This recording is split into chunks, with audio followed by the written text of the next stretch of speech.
Bom dia, pessoal. Estamos ao vivo agora com o professor Rafael. Também no podcast, a gente vai subir esse episódio aqui do canal, dos canais, né? Agora são canais simultâneos também. O canal do Rafael e o meu, sobre uma conversa em 4 tempos a princípio. Eu e o Rafael, a gente estava pensando nisso. Esse primeiro tempo, né, o Édipo, depois a gente vai para Medusa, depois Narciso, e depois uma conversa mais ampla sobre o Pathos e o Logos, né, uma conversa sobre a psicanálise e a antiguidade, o pensamento grego.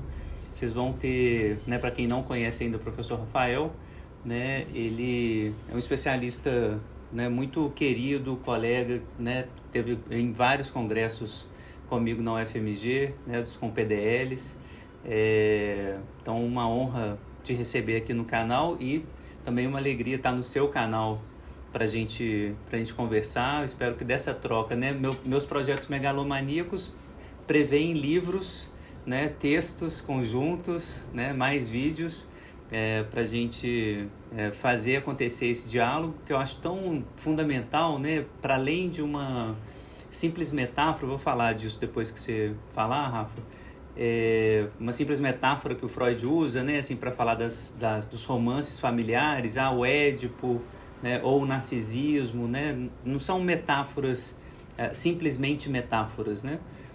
Tem toda uma história importante, assim, do pensamento grego no pensamento freudiano, né, que eu acho que com a sua introdução histórica, né, assim, falar dessas várias versões dos mitos, né, de como que eles nasceram, qual que é a importância deles no pensamento grego, né, e como que isso vai dar origem à psicanálise, né, essas derivações que vão acontecer para a psicanálise, vai ser muito importante para a gente. Mas antes de começar, até para aquecer os motores aqui, né, a gente está adiantado no tempo, queria que a gente se apresentasse, né? E aí, primeiro me apresento, né, para o seu canal, para o seu público também.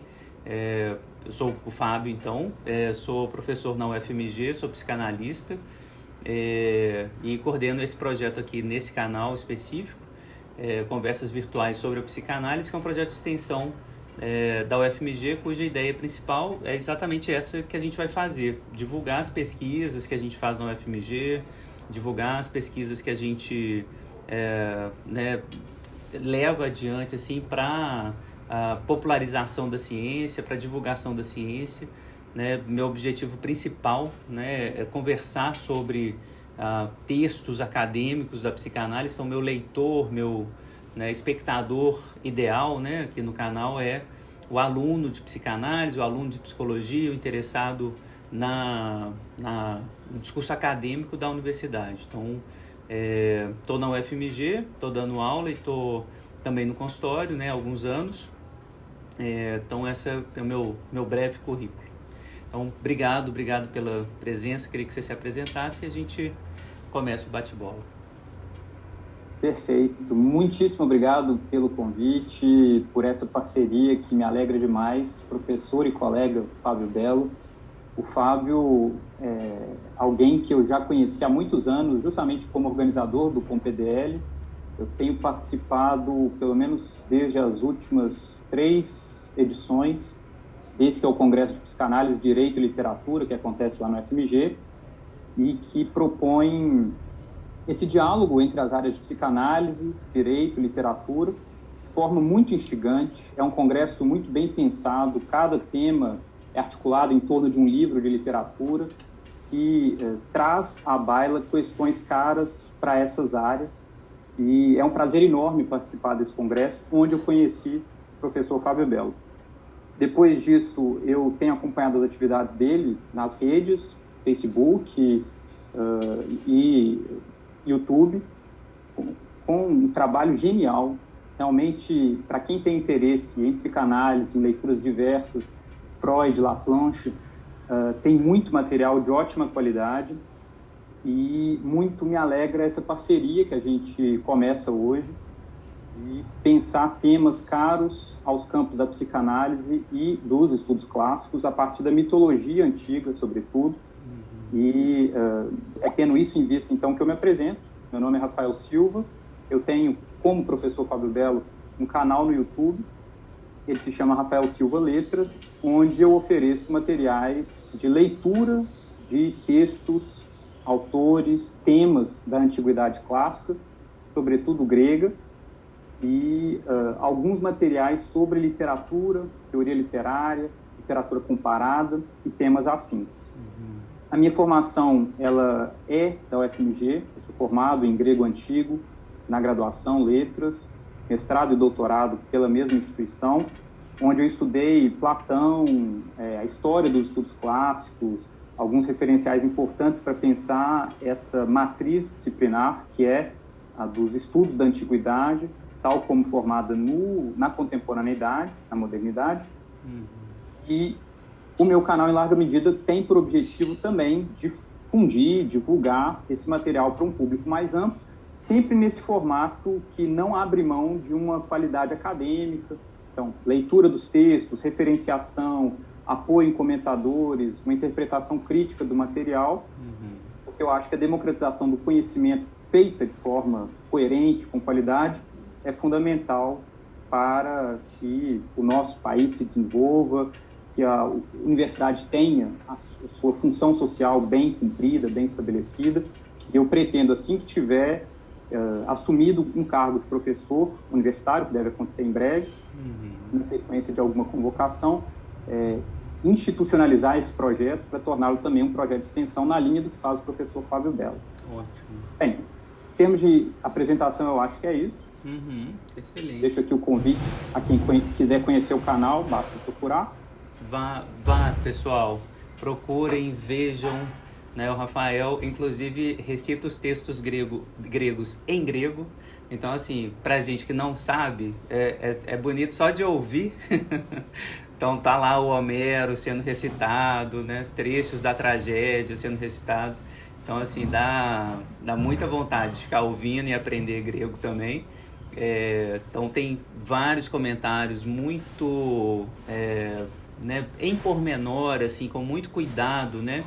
Eu gosto muito desse estilo, né? Assim, é o nosso modo de jogar, parece muito semelhante, né, Rafael? Assim, de fazer a popularização, mas manter a referência, manter o texto, né? Não é uma popularização no sentido de uma simplificação muito, né, afastada do texto, né? É ser didático, é querer conversar, mas, né, manter a presença do texto ali. Então, assim, você faz isso muito bem.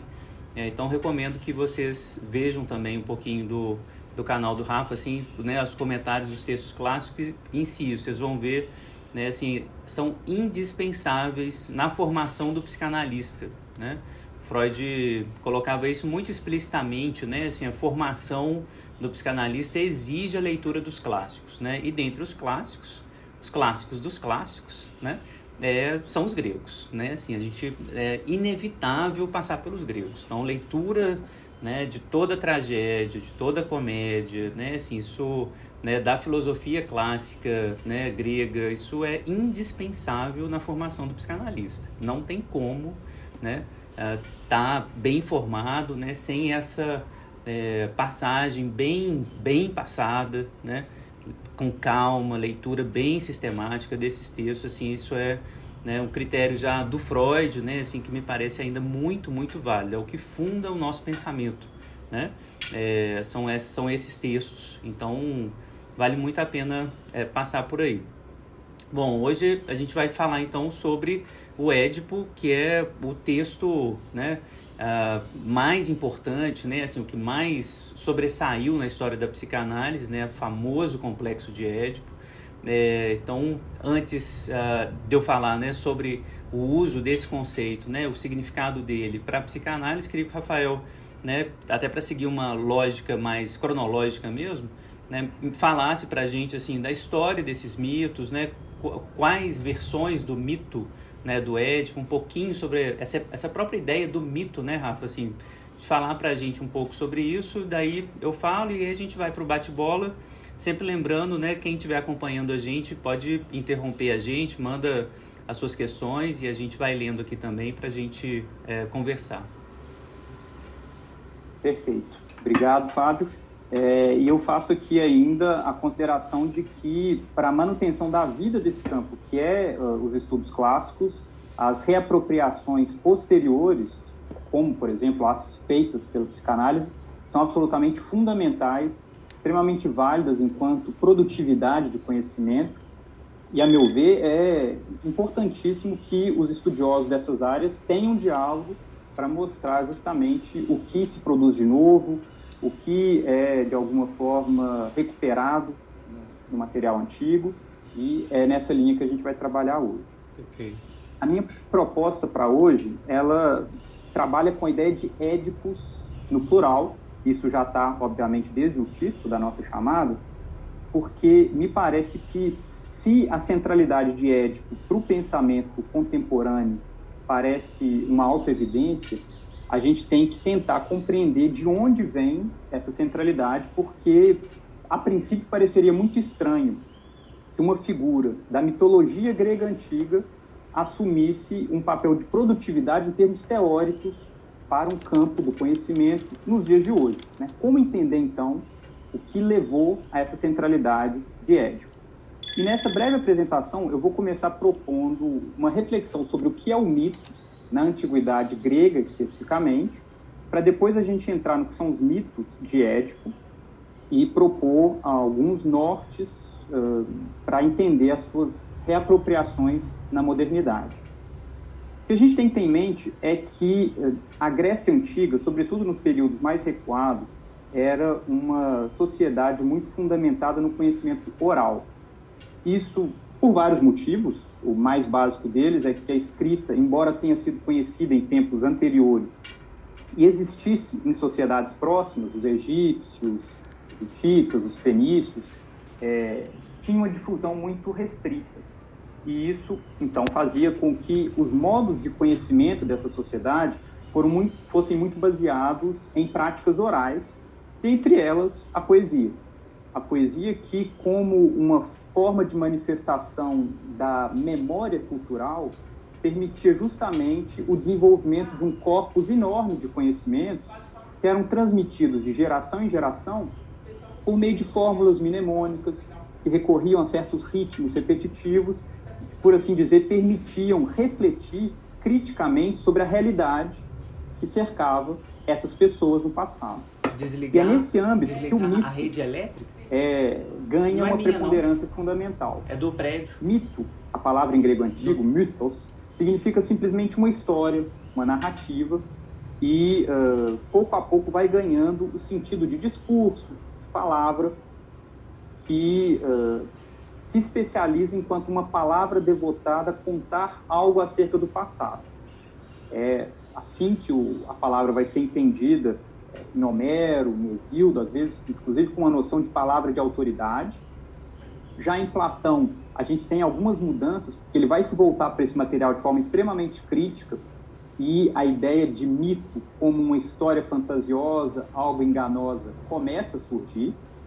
E isso chama atenção para o fato de que, mesmo nesses filósofos mais conhecidos, Platão, Aristóteles, uma cisão radical entre verdade e ficção, mentira, engano, essa história com E, palavra que foi abolida, infelizmente, da língua portuguesa, mas que é muito produtiva, né? Pensar a história enquanto story, né, em inglês, história ficcional, não era tão radical assim. Com isso eu quero dizer que, para muitos dos gregos antigos, mythos, o mito, essa história, ela tem uma verdade profunda que muitas vezes pode estar em choque com uma verdade factual, mas que não deixa de ser verdade por isso, porque ela tem uma produtividade. E é nesse sentido que os mitos, eles ajudam os gregos antigos e várias outras sociedades ágrafas se apoiam muito na sua mitologia a conhecer o mundo, a estabelecer formas de pensar a sua origem, a pensar preceitos sobre como agir no presente, sobre como não agir no presente, a atitude que se deve ter com relação, por exemplo, aos deuses, aos outros seres humanos, aos animais. Então, estabelecer um conjunto de histórias que guiem as atitudes, comportamentos, as crenças no presente, por mais que essas sejam histórias voltadas para contar as origens do povo, contar fatos muito antigos. Então, eu não vou entrar aqui em detalhes, mas o fato é que, trabalhando dentro dessa lógica oral, o surgimento de diferentes versões dos mitos é um dado. Quando a gente se volta para sociedades que usam muitos mitos, mesmo nos dias de hoje, né, normalmente sociedades ágrafas, ou essas sociedades antigas, a gente encontra diferentes versões das mesmas histórias, algumas são inclusive conflitantes, mas isso não impede que elas sejam vistas como fazendo parte de um mesmo mito. E isso vai ser explorado aqui por nós, no caso do mito de Édipo, que a gente vai ver que existem, digamos, núcleos duros sobre o que constitui a história básica de Édipo. Mas em torno disso, uma série de variantes, são possíveis e podem ser levadas em conta pelo intérprete se volte para aquela versão específica. É por isso que é preciso muito cuidado sobre qual versão está sendo analisada quando nós falamos de um determinado mito, porque certos aspectos podem variar e eles não são muitas vezes indiferentes para o que vai ser a nossa interpretação. Eu vou propor isso aqui agora com base no mito de Édipo. A gente vai ver que, embora a versão mais conhecida do público de hoje, aquela que se tornou hegemônica, em larga medida, inclusive, por conta da influência de Freud, né, um nome incontornável aí para a gente pensar o estabelecimento do conhecimento na modernidade, é a de Sófocles, aquela que se encontra na peça intitulada Édipo Rei. Eu vou mostrar aqui para vocês. A gente tem várias traduções, né? Essa aqui do Leonardo Antunes, que se chama Édipo Tirano, é mais recente. Tem uma do Flávio Ribeiro de Oliveira, Rei Édipo, e uma mais antiga do Trajano Vieira, Édipo Rei de Sófocles. Vejam que os próprios títulos dessas traduções já dão uma certa ideia de variedade, porque o Leonardo Antunes opta por traduzir por Édipo Tirano. Em grego é Oidipus Tyrannos mesmo. E aí tem uma ambiguidade por trás dessa palavra, que é remeter a uma atitude algo tirânica de Édipo enquanto governante, embora na tradução latina ele seja chamado de Édipo Rex, de onde vem o nosso rei. Então não tem nenhum problema nisso, mas a gente precisa entender que existem tensões, inclusive, em termos de tradução dessa tradição mitológica. Tá, então a versão de Édipo, Sófocles, foi aquela que se tornou hegemônica, mas ela jamais foi a única. E eu digo por que ela jamais foi a única. Porque ela já aparece mencionada desde a Odisseia de Homero. Esse é um poema que vocês certamente conhecem, de pelo menos ter ouvido falar, um poema atribuído a Homero, absolutamente central dentro da cultura grega antiga e dos clássicos, e numa passagem em que Odisseu, para a corte dos Fiascos, está narrando as suas aventuras de descida ao reino dos mortos, ele diz que lá ele encontrou uma imagem, né, uma psique, a alma, o espírito de Epicasta. E vejam como é essa passagem, tal como narrada por Homero. Ele diz, Odisseu, narrando em primeira pessoa, e vi a mãe de Édipo, a bela Epicasta. Vejam o nome, Epicasta, que cometeu um ato tremendo na ignorância da mente, casando com o próprio filho. E ele, que matara o pai, com ela casou, mas com o tempo os deuses deram a conhecer estas coisas. E com sofrimento reinou na bela Tebas, sobre os cadimeus, devido aos desígnios fatais dos deuses. Ela é que desceu para o Hades de fortes portões, tendo atado um alto nó do cimo do teto, estrangulada pela própria desgraça. Mas para ele deixou sofrimentos sem fim que infligem as erinhas maternas. Está no canto 11 da Odisseia. Então vejam, o nome da mãe de Édipo é Epicasta e não Jocasta, como na versão hegemônica do mito. E aqui a gente tem uma referência ao fato de que Édipo mata o pai, se casa com a mãe, mas não tem qualquer referência ao fato de que eles tenham filhos, como acontece na versão de Sófocles. A gente tem o suicídio de Jocasta logo que a verdade vem à tona, coincide, inclusive em termos de como esse suicídio acontece, né, por meio do enforcamento, mas a gente não tem nenhuma referência ao que é o castigo de Édipo, porque em Sófocles ele fura os próprios olhos e se autoexila da cidade de Tebas. Aqui a gente tem a referência às erinhas da mãe, que são entidades responsáveis por vingar crimes de sangue, mas nada é especificado sobre essa forma específica de autoflagelo por parte de Édipo. Quem conhece a peça de Sófocles sabe que essa metáfora da visão e do conhecimento é muito explorada por Sófocles, mas não necessariamente faz parte de todas as versões do mito. Aqui, simplesmente para dar uma ideia do que podem ser as variedades desse mito, eu ainda vou trazer uma referência da chamada Edipodia, que é um poema épico antigo, cujos fragmentos se encontram nessa obra. Tá? Essa obra se intitula Fragmento de Poesia Épica e Cômica da Grécia Antiga, traduzida pelo José Leonardo Souza Buzelli. É muito interessante, porque são uns materiais de difícil acesso, estranhos muitas vezes, porque são versões minoritárias dos mitos, mas aqui ele apresenta a seguinte versão do mito de Édipo para a gente. Eu vou ler só alguns trechos, porque é uma passagem longa. Ele diz o seguinte: Pisandro registra que, por causa da ira de Hera, a esfinge foi enviada das mais longínquas regiões da Etiópia contra os tebanos, porque não se vingaram da impiedade de Laio em relação ao seu amor ilícito por Crisipo, a quem sequestrara de Pisa. Segundo descrevem, a esfinge era possuidora de uma cauda de serpente. Vocês devem estar a par do fato de que, num dado momento das aventuras de Édipo, ele tem que enfrentar essa esfinge. O que muitas vezes não aparece é a causa de essa esfinge estar assolando Tebas. E esse mito conta essa causa. Teria sido por Laio ter sequestrado um jovem, que era, de certa forma, o seu anfitrião, e ter mantido relações homoeróticas com ele. Não fica claro, a princípio, por que de ele fazer essa opção, mas o mito, de modo geral, tenta explicar tudo. E o que fica subentendido é que Laio está tentando subverter um oráculo que lhe fora dado por Delfos, segundo o qual o filho que ele engendrasse seria responsável por matá-lo. Então, no sexo com outro homem, ele evitava o problema de ter um filho assassino.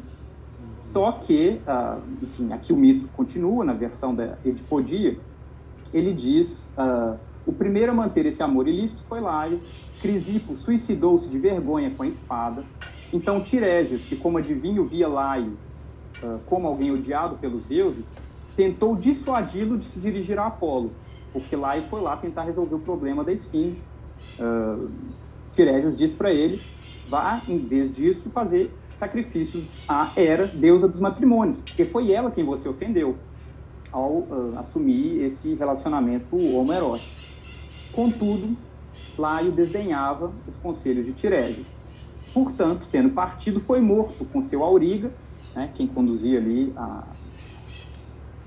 o carro com os cavalos, numa encruzilhada depois de atacar Édipo com um lápide, com um chicote.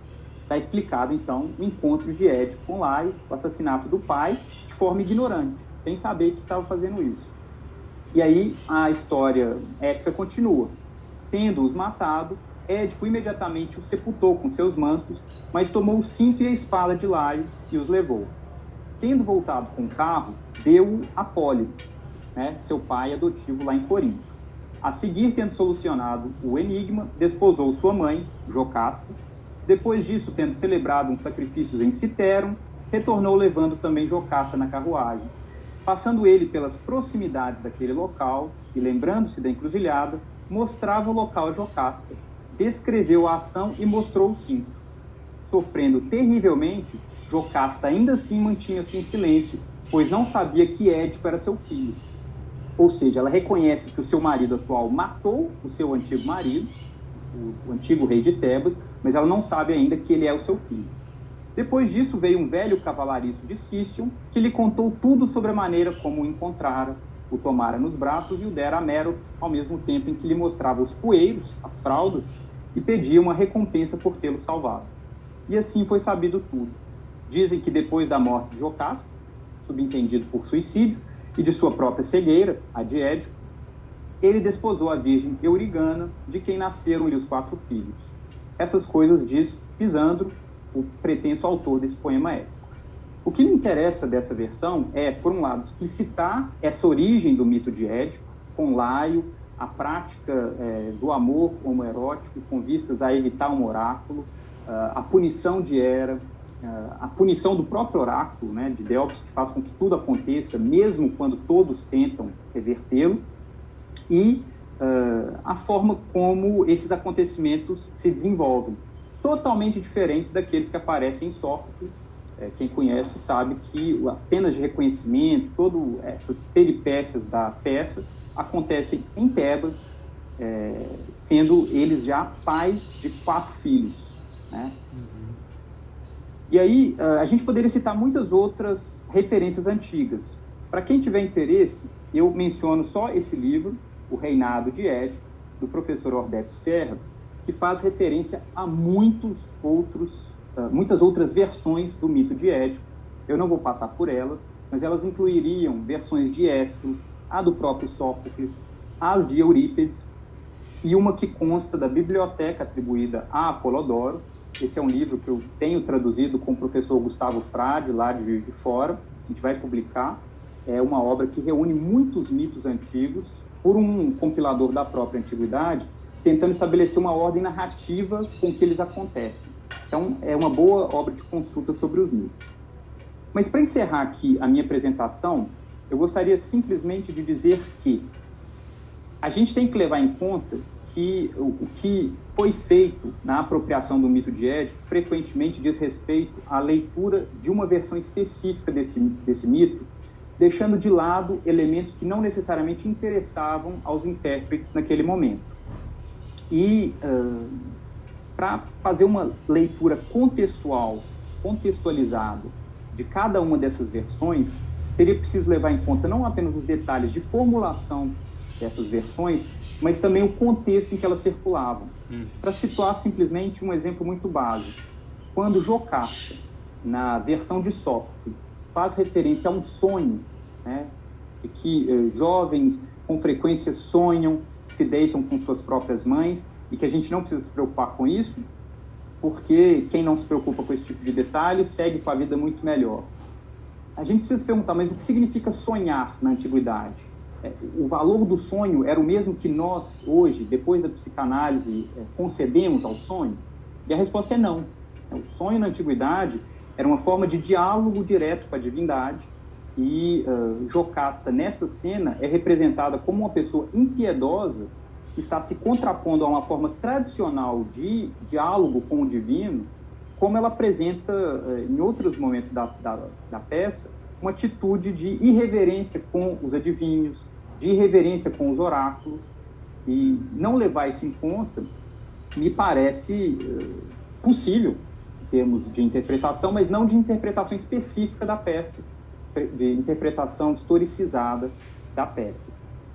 Para encerrar, eu chamo a atenção simplesmente para o fato de que nessas várias versões de Édipo, nós temos então um núcleo duro, que é o fato de que ele, tendo sido abandonado por seus pais biológicos, depois que eles recebem o oráculo segundo o qual esse filho mataria o próprio pai e desposaria a mãe, vem a ser encontrado por pastores, é levado até os reis de Corinto, que não tinham filhos, e o adotam como seu filho legítimo.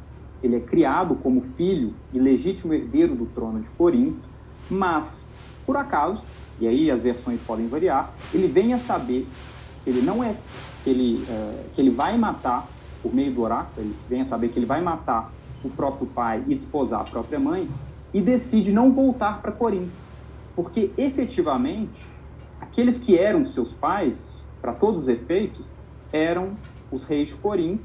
Ele, por uma série de acasos, a partir dessa decisão, encontra um transeunte, é ofendido por ele, o mata. Acaba em Tebas, onde, resolvendo o enigma da esfinge, assume o trono, desposa a rainha viúva, e esses acontecimentos vêm a se revelar o assassinato do próprio pai, o parricídio, né, aquele transeunte que ele encontrara na estrada, e o incesto, ao desposar aquela rainha de Tebas, que era sua própria mãe. Então, para citar aqui um título importante desse debate, né, do Jean-Pierre Vernon, que nesse livrinho aqui publica o texto Édipo sem complexo, esse Édipo da antiguidade não nutre impulsos psíquicos de destruição do pai ou de desejo pela mãe. Por aqueles que são seus pais efetivamente na vida, aqueles com quem ele cresceu, que ele conheceu, que ele amou e que, no final das contas, ele respeitou profundamente, segundo os valores típicos da sociedade grega antiga. Então, levando isso em conta que eu passo a bola agora para o professor Fábio Belo, sem entrar em detalhes do que é essa recepção posterior de Édipo, passando pelo Renascimento, pela reescrita importante de Voltaire, tem uma peça chamada Oedipe, na qual ele faz de Édipo um porta-voz do iluminismo, um crítico radical dos discursos religiosos e valoriza muito a metáfora da visão como forma de conhecimento, a própria metáfora do iluminismo, né, da iluminação como um meio de conhecer a verdade, está aí na obra de Voltaire, com impacto que vai, obviamente, chegar ao próprio Freud.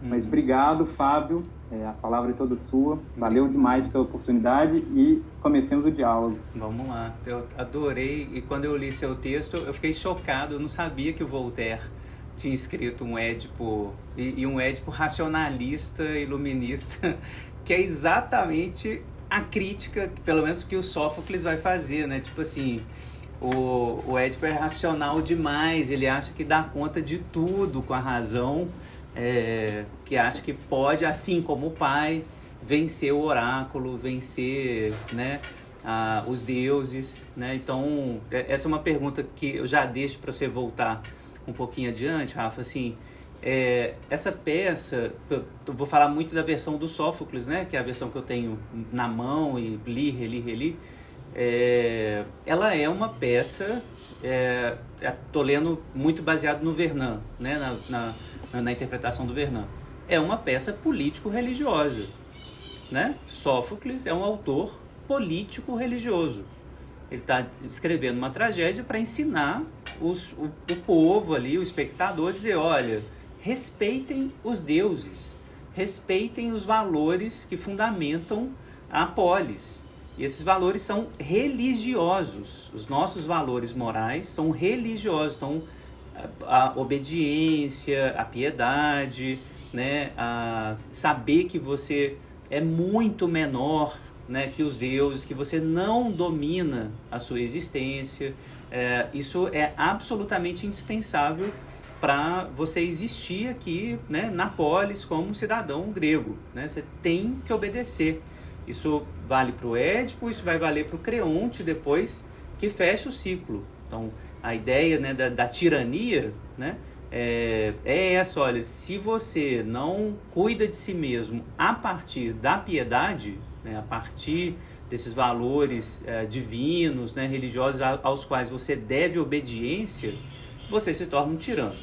Então, queria que você comentasse um pouquinho isso, assim, de que, né, porque o Freud, esse é o ponto principal que eu tenho para falar, quando o Freud faz esse tipo de derivação, e aí eu queria que todo mundo, né, grifasse muito esse termo, derivação, um termo que o Laplanche vai grifar num artigo dele que está publicado como anexo ao Vida e Morte em Psicanálise, né, um texto brilhante do Laplanche, e nesse artigo, Derivações das Entidades Psicanalíticas, o Laplanche vai dizer o seguinte, olha, muitos conceitos da psicanálise vêm de outros campos. Então, a ideia de energia, por exemplo, vem da física e da biologia, né?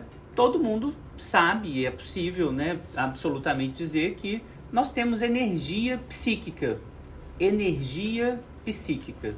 Faz sentido do ponto de vista metafórico, né? Mas aí, quando o Freud, né, recebeu uma proposta de um americano de medir de fato essa energia psíquica, né, construir uma máquina para mensurar a libido, o Freud falou, não é nessa direção, não precisa, né, qual que é a minha quantidade de libido, não é isso, é uma derivação metonímico-metafórica, né? Eu pego uma parte do conceito que me interessa e faço uma metáfora. Essa força que eu tenho, né, essa vontade que eu tenho de estudar, de transar, de comer, ou a falta de vontade de viver, né, de estar com alguém, é claramente mensurável em termos de força, como nós falaríamos no campo da física sobre energia. Então, eu pego um pedacinho, então, derivação metonímica, para fazer uma metáfora, né? Derivação metonímica, metafórica. Então, o conceito de energia é assim, né? O conceito de sublimação é assim.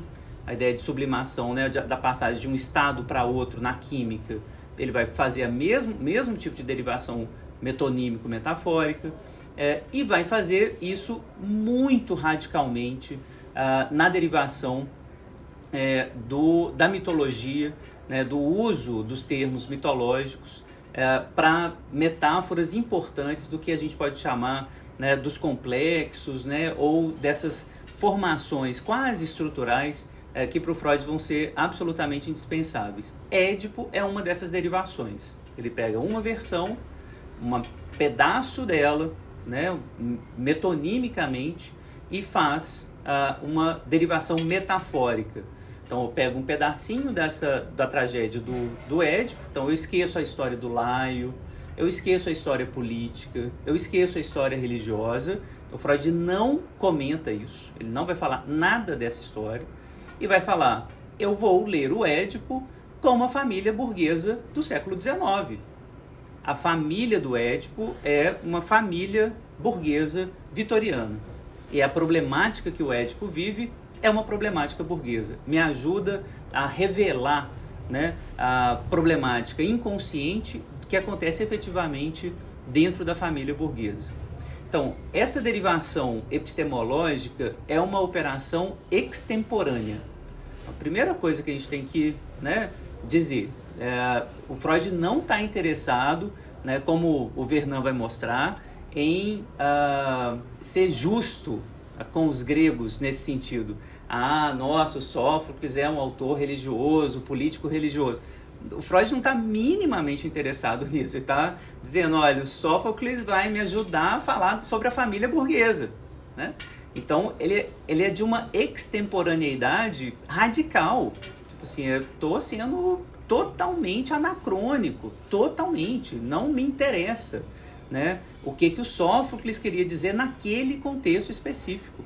Me interessa o que eu posso fazer com Sófocles para me ajudar a entender a clínica contemporânea. Sófocles me ajuda a entender o que uma criança vitoriana sofre no romance familiar. É isso. Então é extemporâneo e é anacrônico. Então é muito importante entender que essa derivação epistemológica é uma certa forma de violência epistemológica anacrônica, tá? O Vernant fica muito bravo com isso, né? Na leitura que eu tenho do Vernant, ele fica muito bravo. Então é o Édipo sem complexo, né? O Édipo não tem complexo, não tem interioridade, ele não tem família, não é exatamente isso. É uma peça sobre religião. Tá lá o Vernant defendendo os estudos clássicos, né? Com razão, mas o Freud não está conversando sobre isso. Então eu acho que esse é um ponto importante. Ele vai pegar uma parte que vai interessar para ele, vai acentuar determinados aspectos, e essa derivação pode ser renovada constantemente na medida em que a gente pega novos aspectos e diz, olha, isso é super importante. Então, na leitura que eu faço, por exemplo, do Édipo, para mim é absolutamente indispensável trazer a história de Laio para a tona, né?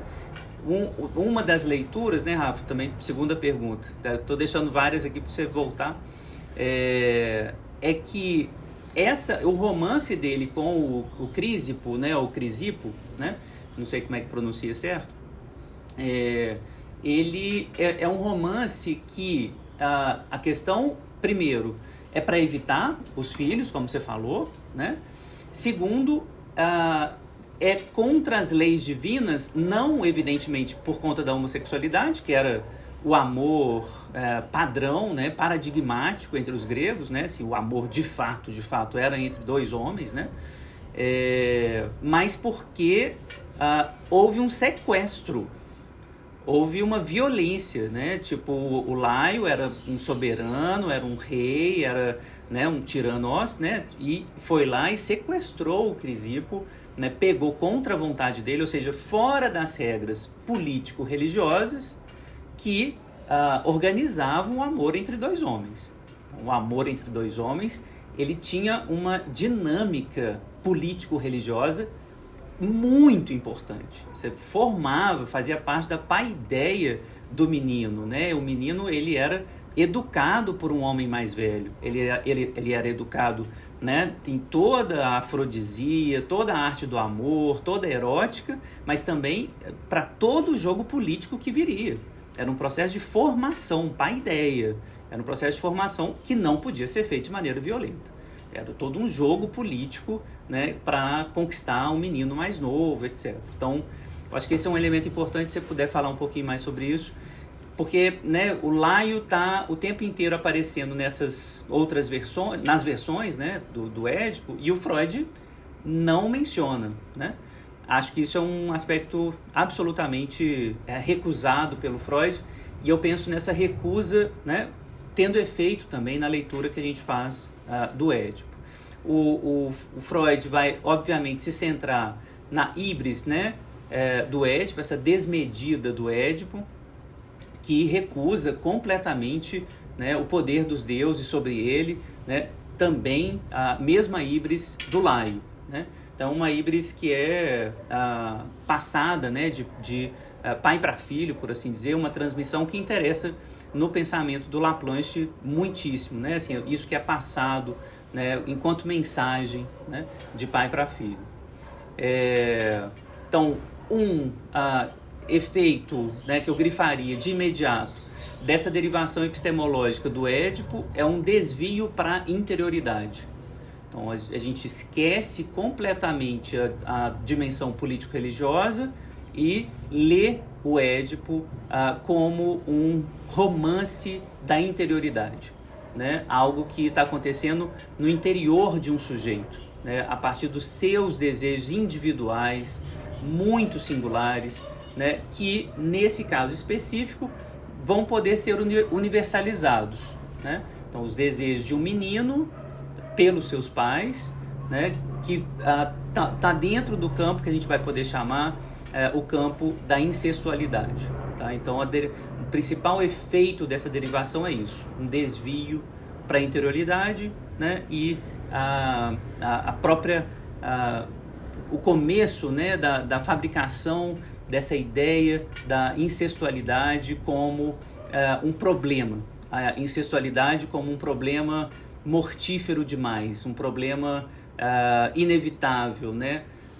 Que vai acontecer com todos nós, é universal, do qual a gente tem que escapar, e que se a gente não escapa, se a gente continua, né, nesse campo da incestualidade, a gente caminha para a loucura e para a morte. Então, o Freud está fazendo esse desvio epistemológico para isso, para mostrar o risco da incestualidade. Então, um dos principais motivos, né, toda essa recusa da conversa religiosa e política é para sobressaltar, para grifar, para, né, incentivar mesmo a visão ali para esse aspecto. A incestualidade é mortífera, a incestualidade ela é absolutamente disruptiva, né, enlouquecedora, e faz parte das recusas, né, das motivações inconscientes do nosso desejo formados na família, né? Nessa derivação, só queria deixar marcado, também fica excluída completamente toda a problemática da negação e da adoção, né? Então, tudo que né, o último com PDL foi sobre a adoção, né? Na adoção, a gente tem um dos problemas mais graves na clínica é o fato dos pais, às vezes, não falarem sobre adoção, não conversarem sobre adoção, que é o erro mais importante que a gente, né, conhece, né, na clínica da criança adotada, disso não ser conversado, disso não ser explicitado, né, disso não ser compartilhado com a criança. Isso tem efeitos clínicos devastadores, né, para a criança, é muito, muito ruim. E é o que acontece lá no Édipo, e isso também é passado, Freud não conversa sobre isso, claro, para dizer tudo isso que eu estou falando é inconsciente, né? O Édipo não sabia, ele não sabia que estava matando o próprio pai. Então, por isso que eu não vou falar da adoção, né? Nas leituras psicanalíticas do Édipo, também vão haver várias leituras, né, ao longo desses mais de 120 anos de história agora, né? A primeira que aparece, um pouquinho diferente da do Freud, já com uma leitura um pouquinho mais sofisticada, é a do Ferenczi. O Sándor Ferenczi, que é um psicanalista húngaro, colega bem próximo do Freud, que num texto, no primeiro volume da obra dele ainda, chamada Figuração Simbólica dos Princípios do Prazer e da Realidade no Mito do Édipo, nesse texto o Ferenczi vai ler a Jocasta, principalmente a Jocasta, como representante do princípio do prazer. Então ali já tem alguma coisa diferente do Freud, né? De dizer que é a mãe que faz o movimento, a mãe faz o movimento de sedução, a mãe representa o princípio do prazer, e essas, agora lendo com Laplanche, essas mensagens provenientes da mãe, elas dão início ao Édipo, né? Porque a grande questão que vai aparecer com o Freud é que o Édipo, ele brota do próprio sujeito, já está todo pronto dentro do pequeno menino. O menino traz em si, né, a força que vai dar origem ao complexo de Édipo. O Ferenczi, já no início da obra dele, está lembrando, né, que a mãe na peça, né, Jocasta, representa o princípio do prazer, e talvez ela, né, coloque as coisas em movimento e que isso não brote tanto assim do próprio menino, né? Lembrando, o termo complexo vem do Jung, né? O Jung, que foi expulso do movimento psicanalítico ali por volta de 1914, né? Ele trouxe várias contribuições para a psicanálise, uma delas esse termo que fica, né? O Freud continuou a usar até o final da obra dele, a ideia de complexo, que é um termo muito tensionado, né? Ele aponta para uma contingência histórica de cada situação particular, então é complexo porque tem várias coisas acontecendo ao mesmo tempo, né? Mas, por outro lado, como é próprio do pensamento junguiano, ele aponta também para uma universalidade arquetípica da situação. Então, o complexo, nesse termo, em Jung, tem esse sentido. É uma universalidade arquetípica. A triangulação, a heteronormatividade de fundo, isso tudo está meio que pressuposto nessa ideia de complexo que o Jung está trazendo. Então, o menino sempre vai tentar, no seu processo de individuação, né, superar o pai, se identificar com o pai, né, matar o pai. Quer dizer, isso vai aparecer em todas as culturas, em diferentes aspectos, mas sempre vai se repetir, né, de maneira complexa, nesse sentido arquetípico. Está muito presente no Jung, né? E isso vai aparecer, essa ideia, esse empuxo para a universalidade, vai aparecer no pensamento do Freud também, né? Antes do Freud morrer, e já tinha essa discussão na antropologia. O próprio Freud adorava essa discussão com a antropologia. Os africanos, os indonésios têm Édipo também? E o Freud vai ser categórico. Sim, é esse o Édipo.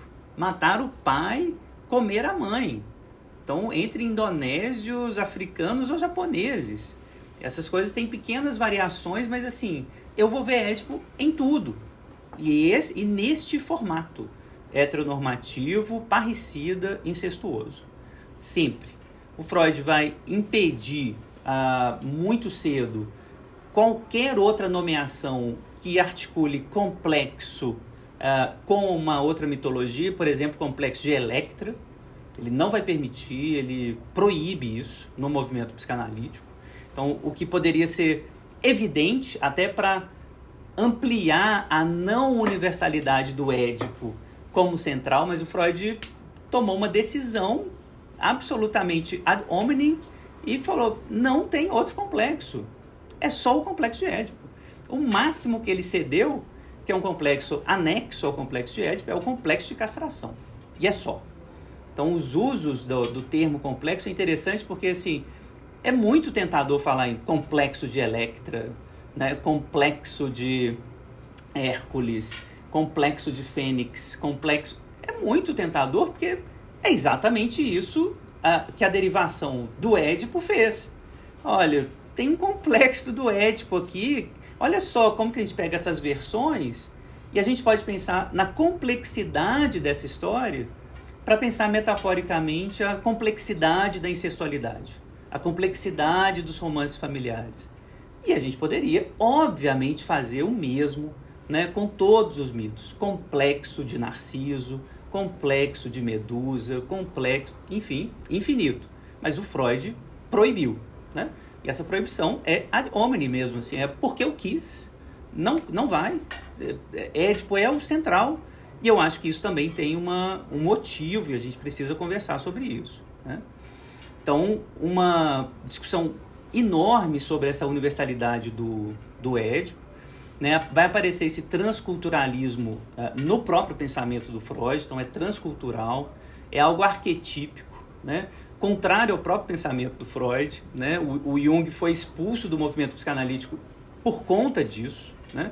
Porque ele insistia no arquétipo, ele insistia no inconsciente coletivo, ele negava a libido como sexual, individual, singular, né? Ele foi expulso, mas o Édipo, curiosamente, central na obra do Freud, ganha esses ares arquetípicos o tempo inteiro. Em contraposição, por exemplo, aí deixo para a gente discutir, com uma ideia que vai aparecer também no Freud, de romance familiar. Né? Uma expressão que dá título a um artigo do Freud muito bonito, os romances familiares, que eu acho que é uma expressão mais freudiana que junguiana, nesse sentido de, na verdade, cada criança vai ter o seu romance familiar. Né? Eu vou amar meu pai, eu vou amar minha mãe, eu vou odiar meu pai, eu vou odiar minha mãe. E essas coisas são mais do que complexas. Então, a ideia de romance familiar, por exemplo, ou a nomeação disso como situação antropológica fundamental, como Laplanche vai gostar de nomear, situação antropológica fundamental, retira, né, a ideia do Édipo, né, a força do mito, como sendo o modelo ao qual a criança tem que se submeter, né? Então, tem outros termos, outras nomeações para essa situação de constituição subjetiva na própria psicanálise e na própria psicanálise freudiana, do próprio Freud. Então, eu queria tensionar, né, sempre com os alunos, né, que estão começando a aprender psicanálise, esses dois termos, complexo de Édipo de um lado, romance familiar do outro, né? E aí, dois últimos pontos para a gente circular a palavra. A partir da década de 70, as críticas são devastadoras, né, a toda a ideia do Édipo em psicanálise, toda, né? Os próprios estudiosos, né, do pensamento grego, Jean-Pierre Vernant é o mais importante deles, assim, enquanto crítico direto, né, do Freud. E no campo da filosofia, 3 nomes são indispensáveis para a gente pensar nesse anti-Édipo que vai aparecer a partir da década de 70. O Deleuze e Guattari, nesse livro deles, o anti-Édipo, né? E em 76, um pouquinho depois, muito influenciado pelo Deleuze, o Foucault, no primeiro volume da História da Sexualidade, A Vontade de Saber, né? Nesses livros, nesses dois, o anti-Édipo e A Vontade de Saber, fica evidente a crítica à psicanálise, uma crítica muito devastadora de que há uma edipianização do sujeito. Então, o Freud não descobriu o Édipo, ele inventou o Édipo e impôs o Édipo enquanto um modelo da família, enquanto um tipo de lógica para o estabelecimento e funcionamento do desejo na família ocidental contemporânea. Então, essa é a leitura básica do Deleuze, Guattari e do Foucault.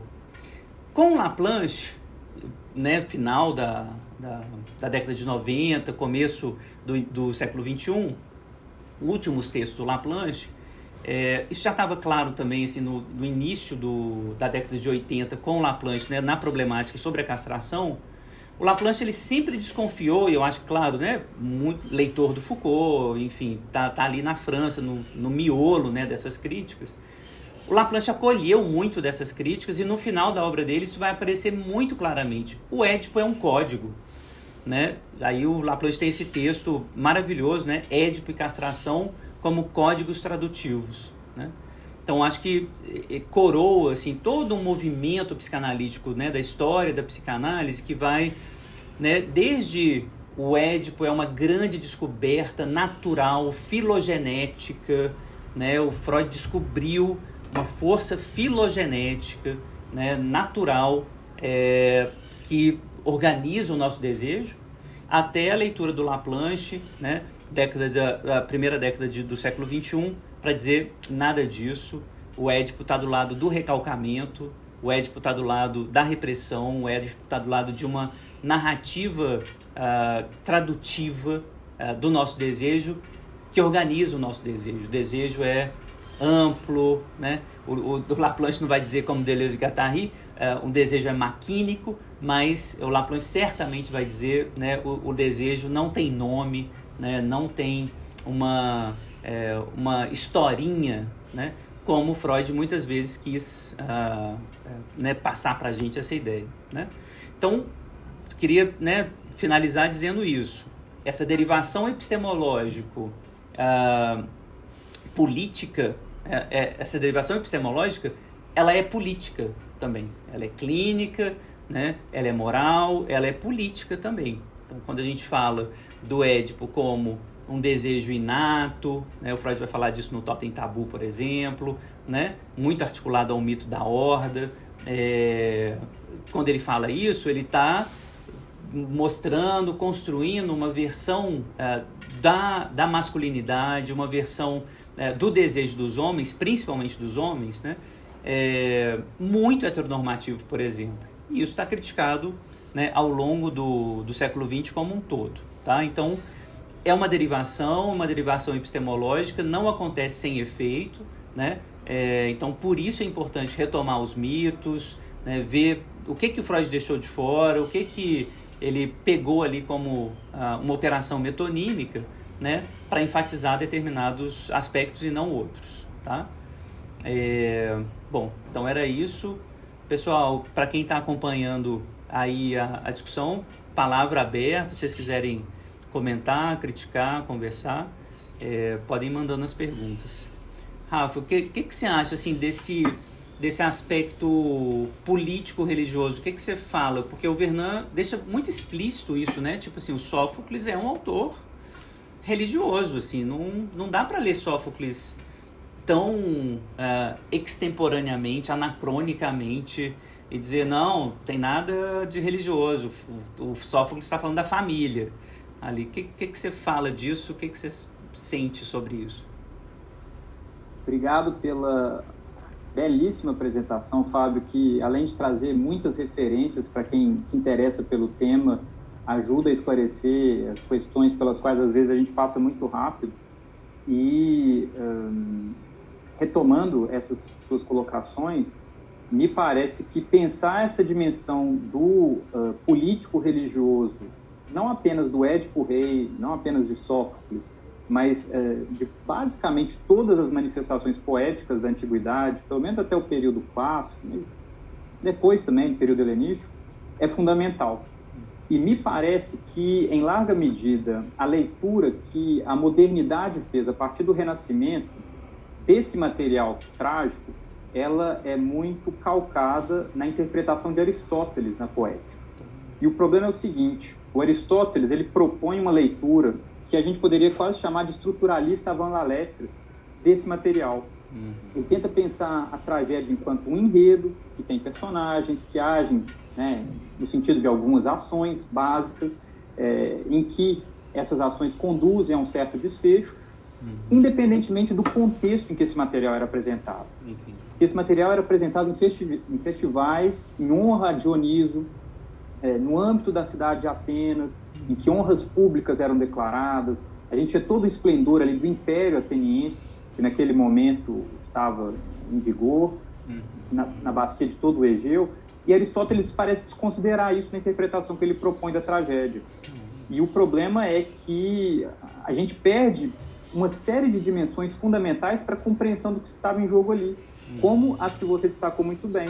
O fato de que Sófocles, um defensor desses valores tradicionais, basicamente aponta Édipo como a figura de um tirano que, por mais bem intencionado que fosse, na sua tentativa de resolver o problema da cidade, de restabelecer a ordem pública, comete uma série de deslizes no que diz respeito ao cuidado com os deuses, ao cuidado com os discursos tradicionais, a saber os limites da ação humana. E você tem toda a razão de enfatizar o fato de que, nesse sentido, ele é um herdeiro de Laio, sim. Ele herda essa híbris e sofre, tal como o pai sofreu por isso, ainda que, e aí é um aspecto interessante do mito na versão sofocliana, no Édipo em Colono, ele consiga um pouco transcender essa situação de erro. É como se ele, pelo sofrimento, chegasse a uma compreensão de si mesmo que faz com que ele transcenda esse legado, né, de erro em erro e ele próprio consiga ascender ao estatuto de divino, né? Está sugerido lá. Mas você tem toda a razão e eu acho que Aristóteles é um ponto importante nessa equação da leitura não religiosa, não política desse legado grego antigo. Para quem tiver interesse nesse tema, no meu canal eu tenho um curso sobre mitologia grega antiga e lá eu enfatizo muito esses aspectos numa leitura contextualizada.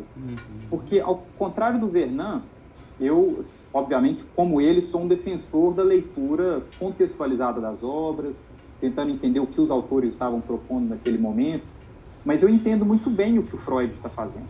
Ele não está interessado, como você disse, em pensar os gregos antigos neles mesmos, na antiguidade, a partir daquele contexto específico. Eu acho que é produtivo fazer esse tipo de derivação. Mas lá, então, nesse curso, eu faço essas leituras mais históricas e quem tiver interesse, inclusive, tem um vídeo específico sobre o Édipo de Sófocles, fácil encontrar, baseado num artigo que eu publiquei sobre o tema. Ótimo. Então, só lembrando, gente, YouTube /Rafael Silva Letras, tudo junto. Rafael Silva Letras, @Rafael Silva Letras, lá no YouTube. Recomendo muito, assim, vão, né, vejam isso, é muito, muito importante para a gente, né, ter essas aulas, assim, disponíveis sobre essa leitura, assim, dos textos clássicos. Então, né, acompanhem o canal do Rafa, é super importante. Super interessante isso do Aristóteles, né? Talvez não sabia disso, desse estruturalismo avant la lettre, né? Assim, eu vou só pensar na estrutura mesma da tragédia, né? Tem que acontecer né, como é que chamava aquilo, assim, um evento que mudava tudo, né? Tem um nome Peripécia. Isso, a peripécia, né? Isso, tem que acontecer a peripécia, tem que acontecer não sei o quê, nesse ritmo e tal. E isso faz com que talvez, né, haja uma certa justificativa, um álibi, Aristóteles como um álibi, assim, para, tipo assim, vou pegar o texto que me interessa, né? Perfeito. E é muito interessante pensar nisso, porque vários comentadores dizem que a estrutura montada pelo Aristóteles como a tragédia ideal é um decalque do que é a estrutura do Édipo. Então, assim como o Édipo é central para o pensamento de Freud, ele é para o pensamento poético de Aristóteles. Interessante. Porque ele diz assim, o herói ele tem que partir de uma ignorância acerca da própria identidade. Sim. Para cometer uma ação sem saber o que ela significa no fundo. Sim. Ele pode chegar na beira de não cometê-la, mas é importante que ele esteja a ponto de cometê-la. Ele descubra o que ele fez a posteriori ou na iminência de cometer isso, e nesse momento de reconhecimento do seu erro, ele sofra essa peripécia que é a mudança do seu destino, que era bom em algo ruim, para que isso desperte o temor e a piedade no público.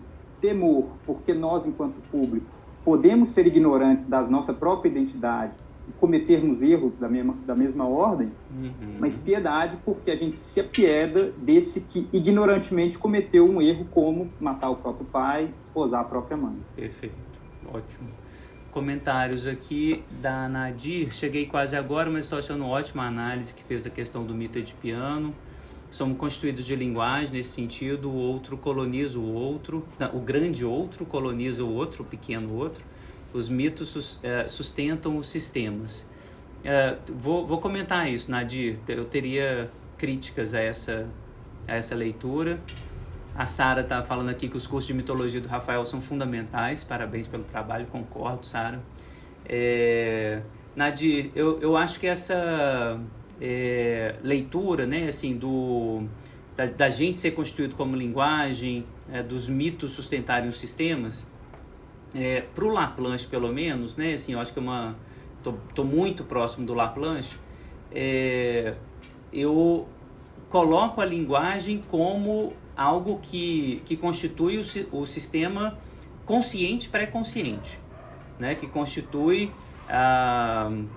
os sistemas de defesa, né, que organizam a cultura, mas a maior parte é fora da linguagem, né? A maior parte é inconsciente, é o pulsional, é isso que o Freud situa no campo da energia, né? Do que o Laplanche vai chamar de pulsão sexual de morte. Então, longe da linguagem, longe do mito, né? Que é um dos... Eu acho que a gente vai abordar isso, né, Rafa? Assim, na última aula, na quarta aula, dessa relação muito importante que já está nos gregos entre logos, né, o discurso, a razão, e o pathos, né? Que é isso, a híbris, né, o híbris, que é H, vou escrever aqui, você coloca o trema no Y, né, Rafa? Quando você transcreve? Eu acentuo. Tá bem. Então, a híbris, que é a desmedida, uma palavra super importante, né, que o Aristóteles também vai destacar na poética, né? Então, assim, a desmedida, isso que está acima daquilo que um humano pode fazer, né? Então, o Édipo quer saber demais, ele quer saber mais que o oráculo, ele quer saber tudo, né? Essa é a híbris do Édipo, né? Então, essa híbris, Nadir, assim, tá aí em grego, que o Rafael tá colocando. A ideia do Laplanche, assim, de quando a gente retoma, Nadir, assim, a questão da linguagem, é colocar isso de lado, sabe? Assim, a linguagem um pouquinho de lado, né? E acentuar mais esse aspecto mais pulsional do humano, tá? Então, esse eu queria comentar. Quer comentar, Rafa? Isso? Não? Não. Tranquilo? Achei ótimo, é isso mesmo. Tem uma pergunta da Giovana aqui. Qual a diferença entre a abordagem do Reich e Deleuze-Guattari quanto à crítica que faz a abordagem de Édipo para o Freud? Giovana, nunca li Reich atentamente, assim, sabe? Para te responder. Mas, de qualquer forma, assim, o pouquinho que eu sei do Reich, da crítica que ele faz, principalmente no texto, assim, que eu tenho um pouquinho mais de proximidade, que é a crítica dele ao fascismo, eu acho que ali, apesar do Reich ter querido achar uma energia sexual também no corpo, né, corpórea, os orgônios, e mensurar essa energia sexual, mas eu acho que o Reich tem uma leitura política que me interessa, que é lembrar que essas engrenagens supostamente interiores que o Freud está colocando no Édipo, o Freud lê o Édipo para falar de uma interioridade, no Reich, no Marcuse, né, são alguns psicanalistas, e no próprio Adorno, né, filósofos que estão ali discutindo muito próximos da psicanálise. Para esses caras, eles estão o tempo todo tentando dizer, o Erich Fromm, outro autor importante nessa mesma linha, estão tentando o tempo todo dizer, olha, não é uma conversa sobre interioridade só. E talvez não comece na interioridade. O início da conversa não está na interioridade. Né? Não é porque eu nasci com um desejo heterossexual, né, que eu vou desejar minha mãe e vou querer matar meu pai. Não é por isso, não é porque eu nasci com isso. É porque veio uma estrutura de fora, veio um tanto de mensagem de fora, me constitui assim, contra uma multiplicidade de desejos que aí sim, o conflito está aí. O meu corpo, e isso no Reich vai aparecer com força total, no Deleuze também, o meu corpo é pura multiplicidade de desejo. É absurdo você reduzir o meu desejo a essa simplicidade tosca do desejo heterossexual genitalizado. Não reduza o meu desejo, né, a essa tosquice infantil da heterossexualidade genitalizada. Não é isso, meu desejo não é isso. Ele é muito maior, muito mais mortífero, muito mais pathos, né, do que essa conversinha, esse romancinho, né, incestuoso com os meus pais. Então, isso no Reich vai aparecer, isso vai aparecer no Deleuze com força total. Então, são esses autores que me interessam, porque vão recuperar um pouco o inconsciente libidinal, o inconsciente articulado à pulsão sexual de morte que interessa para o Freud. E eu acho que esse Freud, aí queria ouvir o Rafa, tá muito, se a gente lê o Freud com Laplanche, está muito mais próximo dos gregos.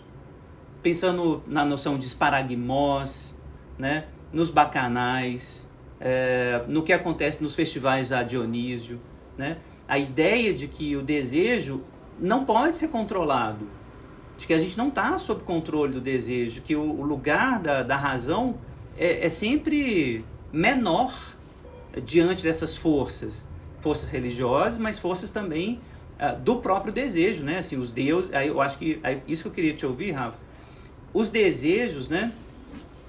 Nem sei se a gente pode falar, e aí eu acho que é um anacronismo falar, né, de desejo, né, no mundo grego, né?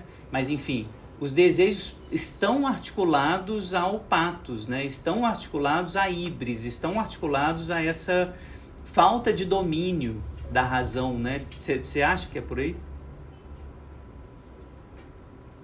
Perfeito, Fábio. A meu ver, a depender do conceito que a gente usa de desejo, é plenamente possível falar de desejo entre os gregos, mesmo porque a gente tem a palavra hímeros, que é usada, por exemplo, na Teogonia de Hesíodo, para se referir a um dos acompanhantes de Afrodite. Então, a deusa do amor tem por um dos acompanhantes hímeros, Eros é o outro, né, mas é uma força mais antiga, Eros enquanto amor, hímeros enquanto desejo. E na concepção tradicional dos gregos antigos, todos esses sentimentos, que a gente chama hoje de sentimentos, eles são afecções externas. Então, eles são pathos, né? Pathos é uma palavra grega para se referir àquilo que nos atinge de fora, daí a ideia de patologia, né? O estado doente, aquilo que vem de fora e nos afeta, e que nos leva a cometer uma série de ações. E isso, em termos de língua, até é muito interessante em grego, porque quando a gente pensa numa frase para expressar que eu sinto desejo por alguém, isso normalmente é colocado assim: o desejo me tem. Então, o que para nós é o sujeito da frase, né, numa língua moderna, português, por exemplo, para o grego é o objeto. Uhum. Então, nós somos objeto de um desejo que me toma, que nos toma. Nós somos objetos de uma fúria que nos toma, e assim por diante. Então, sem dúvida alguma, essa ideia de que todo esse campo da afecção tem uma ligação com o divino está em voga o tempo inteiro. Então, existem deuses específicos que regem determinadas sensações que nos tomam, do amor, da cólera, mesmo da aplicação, né? Do desejo, então, de aprender. E a filosofia, sobretudo de recorte platônico, vai, em larga medida, trabalhar com uma oposição aí entre pathos e logos, que não necessariamente existe em todas as manifestações da poesia anterior. Isso, como o Fábio já adiantou, a gente vai trabalhar no nosso último encontro, o quarto deles, mas me parece que Platão ele tenta construir uma dicotomia muito forte entre o domínio da razão e a repulsa a isso que nos afeta e que, portanto, nos tira dessa razão, seriam essas afecções, mas essa não é a única forma de lidar com essas questões. Eu tenho a impressão de que uma linha terapêutica moderna, contemporânea, vai ser herdeira de Platão nesse sentido, né, de tentar recalcar essas afecções, de tratá-las de certa forma, mas me parece que desde a década de 60, essa espécie de abertura para o dionisíaco, para essas afecções divinas que nos tomam, da ordem da embriaguez, da loucura, do tesão mesmo, sexual, vão ser muito valorizadas, sem dúvida alguma, em contato com essa literatura grega antiga, para a qual isso era muito dado, né? Trágicos, os próprios poetas épicos antigos, os líricos, né? Safo, por exemplo, aquele famoso fragmento 31, em que ela descreve de forma muito gráfica como ela, ao chegar próximo da mulher amada por ela, é afetada a ponto de não conseguir mais ver, de ouvir um ruído contínuo, de sentir a pele pegando fogo e de se perder enquanto se dissolve em desejo. Então, assim, eu concordo inteiramente com o que você disse, Fábio. Legal demais essas referências. Todo mundo vai procurar. Fragmento 31 da Safo. É muito interessante porque, de fato, é uma descrição patológica, assim, no sentido grego, né? De afecções que tomam o corpo vindo desse desejo. De um excesso, né? O desejo enquanto excesso, um excesso Exato. Que, né, não pode ser submetido. E aí, você concordaria que o Platão é um dos responsáveis por esse falogocentrismo? Você acha que o Platão representa esse falogocentrismo no pensamento grego, assim, de que eu tenho que controlar esses excessos, né? A metáfora do cavalo, né, e do cavaleiro, assim, isso parece, né, no Platão, assim, os meus desejos são cavalos, né, indomáveis, e eu preciso, né, em nome da razão, identificado com ela, identificado com Logos, domar esses desejos. Você acha que o Platão pode ser situado como o paradigma né, dessa visão, assim? Eu achei ótimo você usar, inclusive, o termo derridiano, falogocentrismo, porque eu acho que o Derrida, ele nos ajuda a pensar essa questão na medida em que eu concordo inteiramente com o fato de que Platão é um autor cuja obra nos leva a uma valorização da razão em detrimento do pathos, a uma valorização do espírito, da mente em detrimento do corpo, e que, sem dúvida, tem no falo um símbolo dessa necessidade de domínio do que dentro das suas hierarquizações são sempre o lado menor das dicotomias. Mas, de forma derridiana, e aí para tentar fazer um pouco justiça aos meus amigos platonistas que leem Platão de forma complexa, profunda, o próprio Platão oferece frequentemente meios de desconstruir o que o platonismo fez. Sim. E aí, se a gente for a alguns diálogos, né, o Filebo, que é um diálogo sobre o prazer, nas imagens mesmas usadas no Fedro, essa imagem da carruagem, na República, a imagem da caverna, existem elementos ali que, se explorados com a devida atenção, nos permitem desconstruir as hierarquias propostas pelo platonismo e, eu diria, mesmo pelo próprio Platão. Então, a resposta, a meu ver, é sim, mas como ele é um autor complexo, que escreve mais de 30 diálogos, alguns de forma muito bonita, poética, com imagens, metáforas, né? Não é um pensamento conceitual ali muito estrito ainda, ele trabalha muito com essas imagens.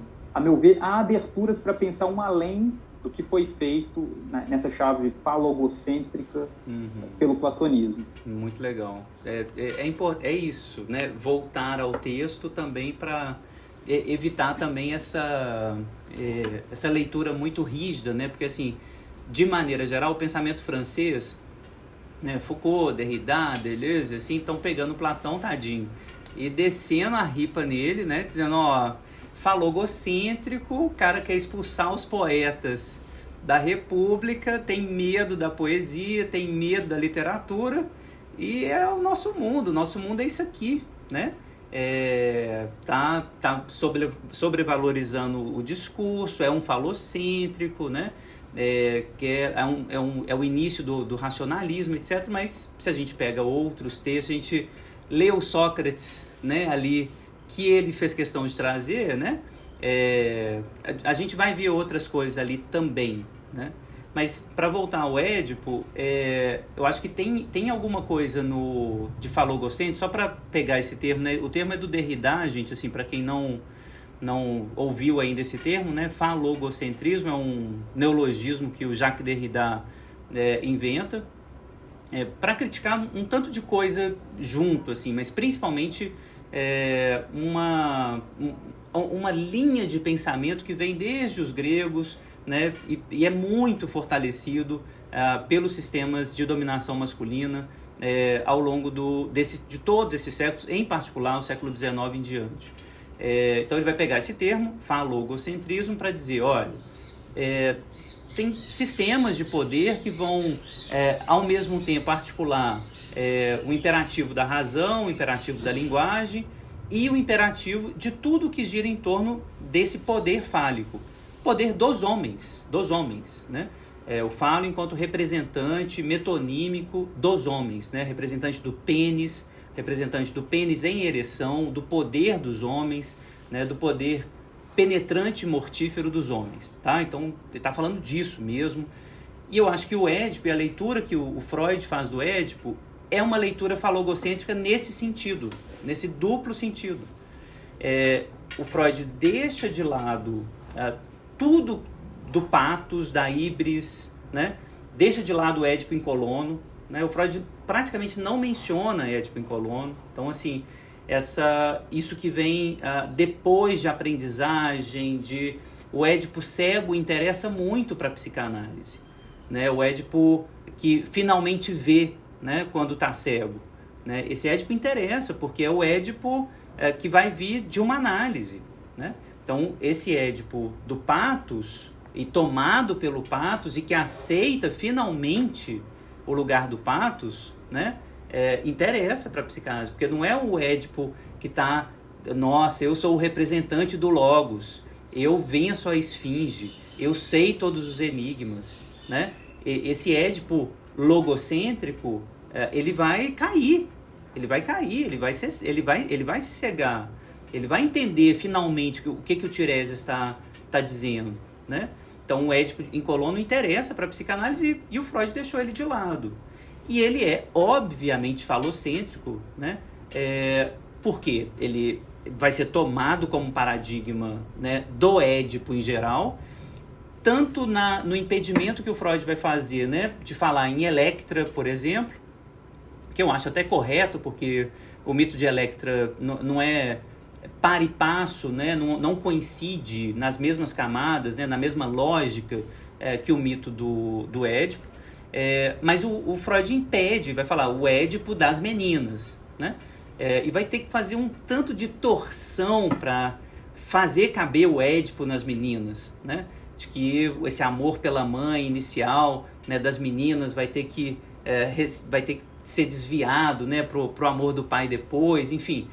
E para ser tão falocêntrico, o Freud teve que negar durante muito tempo o amor primeiro, né, do menino pela mãe, que trazia a inevitável identificação dos meninos pela mãe, né? Não, né, assim, o desejo de ser uma mulher, o desejo de né, ser como a mãe. Isso é central no amor, né, para o próprio Freud. Enfim, ele é falocêntrico nesse sentido.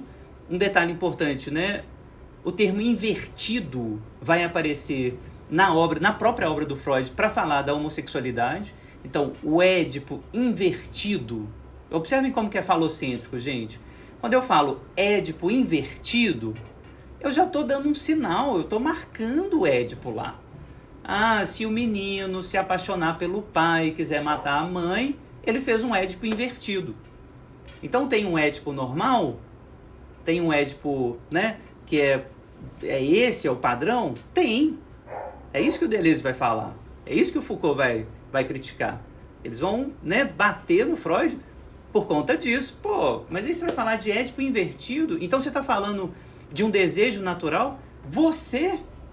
Logo você, Freud, que escreveu os 13 ensaios sobre a teoria da sexualidade, que inventou a sexualidade infantil, que está dizendo claramente que a gente não tem um desejo natural, que esse desejo é todo fruto das excitações patos, que vem do outro e te embebe de maneira, né, absolutamente disruptiva. Aí você vai falar de Édipo invertido. Entende? Então, o que Deleuze, né? E aí o Derrida, obviamente, vai cair em cima também, dizer, pô, um falogocentrismo contrário ao pensamento psicanalítico. Perfeito, Fábio. Eu queria aproveitar isso que você disse para voltar a pensar um pouco sobre Laio. Na sua apresentação lá atrás você falou, né, refletindo sobre o que é a híbris de Laio. Eu acho que a gente pode entendê-la em vários níveis, porque, por um lado, quando ele recebe o oráculo do Deus de que o seu filho vai matá-lo e vai desposar a sua mulher, ele já tem um primeiro impulso de excesso que é querer contrariar, né? Que é o mesmo de Édipo. Quer dizer, não, eu vou evitar esse oráculo me avisou, eu vou fazer tudo possível para evitar isso. Sendo que, da perspectiva de uma ética grega antiga tradicional, um oráculo, ele não prenuncia algo que não vai acontecer. Ele está prenunciando algo que vai acontecer. O seu esforço é tentar interpretar aquilo para, de fato, viver de modo a que aquilo não te destrua. Só que, inevitavelmente, várias dessas profecias acabam sendo o que eles chamam de self-fulfilling prophecies, né? É o tentar evitá-la que faz com que ela aconteça. Então, tem esse primeiro nível. Mas tem um segundo, concordo inteiramente com o que você disse sobre a instituição do homoerotismo masculino na antiguidade, porque, de fato, era uma instituição vigente na sociedade grega antiga, do período arcaico, do período clássico. Para quem quiser uma representação efetiva disso, é só ler lá o Banquete de Xenofonte. A gente tem Sócrates flertando com os jovens. No próprio Banquete de Platão, o tema do amor, o flerte entre Agatão e Sócrates, a forma como Alcibiades chega no final e se declara abertamente, dizendo: mas eu desejei Sócrates quando eu era jovem, bonito, e ele me menosprezou. Está muito representada essa ideia de que, para os gregos antigos, o amor efetivo era aquele que existia entre um homem mais velho, em geral barbado, com barba já, e um homem mais jovem, ali adolescente, portanto, entre 12, 16, 17 anos, até o momento em que a barba começa a nascer, de modo a que, enquanto fruem, de fato, os desejos eróticos, isso não é impeditivo, existe a ideia de uma introdução na vida adulta.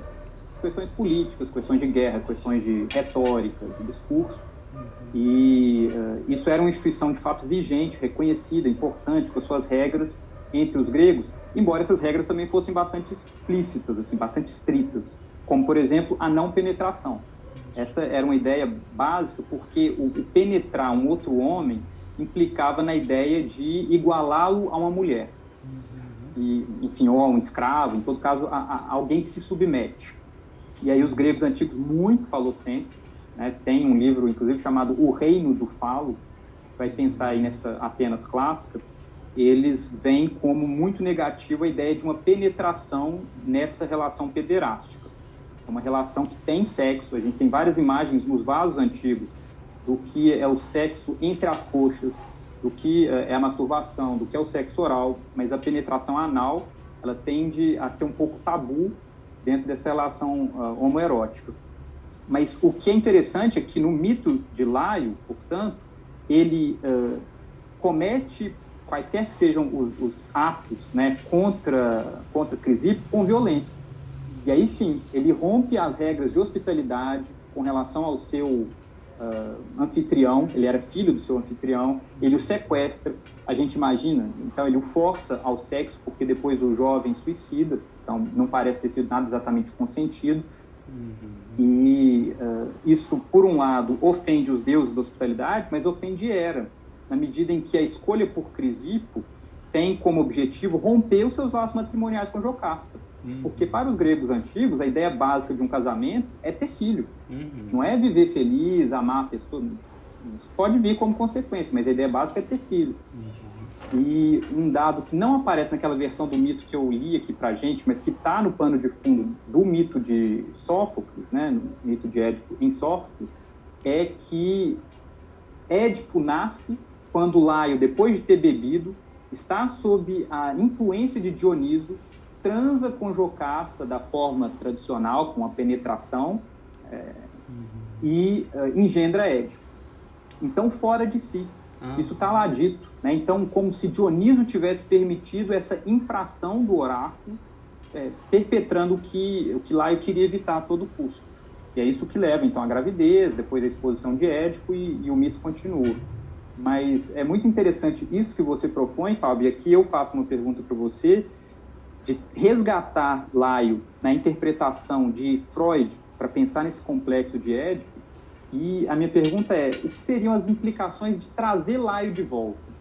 Pensando nesse processo de análise mesmo. Eu gostei muito de você dizer que o Édipo em Colono nos permitiria ter um vislumbre do que é o processo de análise, o que acontece ao longo desse trabalho, mas eu queria te ouvir agora sobre o que é trazer a imagem de Laio, dessa híbris do pai, dessa híbris que, de certa forma, se repete no filho, para pensar aí o processo psicanalítico. Perfeito. Já antes do Laplanche mesmo, né, no próprio Ferenczi, né, o Ferenczi ele vai ser alvo assim, de um quase ódio do Freud, eu diria ódio do Freud, a partir da década de 30, 29, 32, quando o Ferenczi vai escrever alguns textos, né, que eu considero uma tetralogia indispensável, assim, que vai dar origem, eu acho, a uma matriz do pensamento psicanalítico. Confusão de línguas, né, o texto do Ferenczi, né, chama Confusão de Línguas, adaptação da família à criança, a criança mal acolhida e a sua pulsão de morte, enfim, textos absolutos, reflexões sobre o trauma. É uma tetralogia, eu considero uma tetralogia indispensável para a gente entender o pensamento do Ferenczi como origem de uma matriz de pensamento que vai dizer o seguinte: os adultos fazem coisas com as crianças. Eles endereçam coisas. E endereçam coisas a partir do seu inconsciente. Se endereçam conscientemente, isso é próprio da educação, é próprio do que a gente espera dos adultos. Mas é evidente que os adultos endereçam muito mais do que as mensagens conscientes e educativas e de carinho e de cuidado. Endereçam muito mais. E mensagens muito mortíferas. O Ferenczi está colocando assim, o adulto tem uma linguagem diferente da criança. Uma linguagem da paixão, ele vai dizer nesse texto da Confusão de Línguas, do patos. A linguagem do adulto é a linguagem do patos, tomado já pelo inconsciente, pela sexualidade infantil. Ao contrário da criança que está no campo da linguagem da ternura. Ela ainda não está instituída enquanto um sujeitinho ali de sexualidade inconsciente, perpassado pelo inconsciente, pela excitação nas pulsões parciais, etc. Não, essa criança está sendo constituída. Então, toda a lógica que o Ferenczi vai colocar abre essa matriz do pensamento na psicanálise, que vai redundar no Winnicott, né, na Melanie Klein, no Winnicott, né, depois, mais adiante ainda, né, no Balint, né, no próprio Laplanche, né, que é o adulto, o outro, né, e principalmente o outro do adulto, ou seja, o inconsciente do adulto, tem a prioridade na cena da constituição infantil.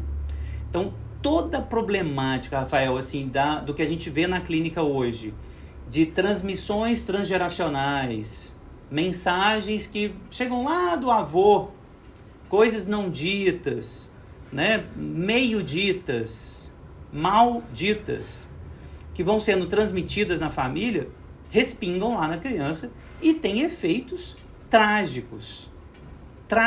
Então, a ideia do Freud é genial de tomar a tragédia, né? Eu acho que isso é muito importante, tomar a tragédia, né, como modelo do humano, né? E não só a tragédia do Édipo, mas o trágico.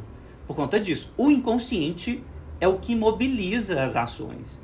Também não sabia do lance do Laio bêbado, né? Tipo, por que o Laio teve filho, afinal, né? Porque ele sabia que ia ser morto, né?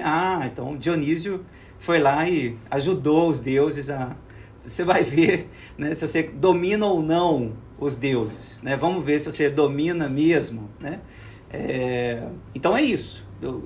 Isso vai aparecer na história dos nossos pais, vai aparecer na história da nossa mãe, de uma história não contada, inconsciente mesmo, né, dos nossos pais, que vai ser transmitido. Na análise, o sujeito tem que se dar conta disso também, fazer um exercício imaginativo também dessas mensagens que chegam do outro, sabe? Assim, o outro age com a gente, né, principalmente os nossos pais, esses romances familiares, não apenas a partir da consciência.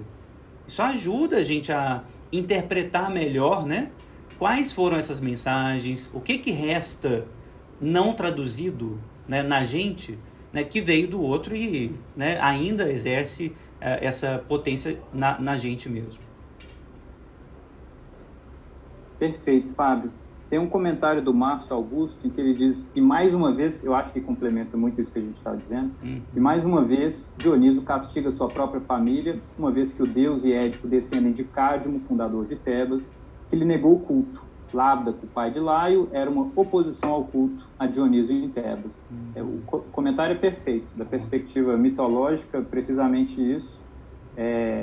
O Lévi-Strauss tem uma leitura do mito em que ele vai se voltar, inclusive, para esses nomes próprios, Édipo, Lábdaco, e ver como todos eles têm referência a algum tipo de deficiência na locomoção. Édipo seria tem pés inchados, porque no mito ele teve os pés furados pelos pais quando ele foi exposto na natureza, então isso fez com que seus pés ficassem muito inchados mesmo, né, devido às cicatrizes.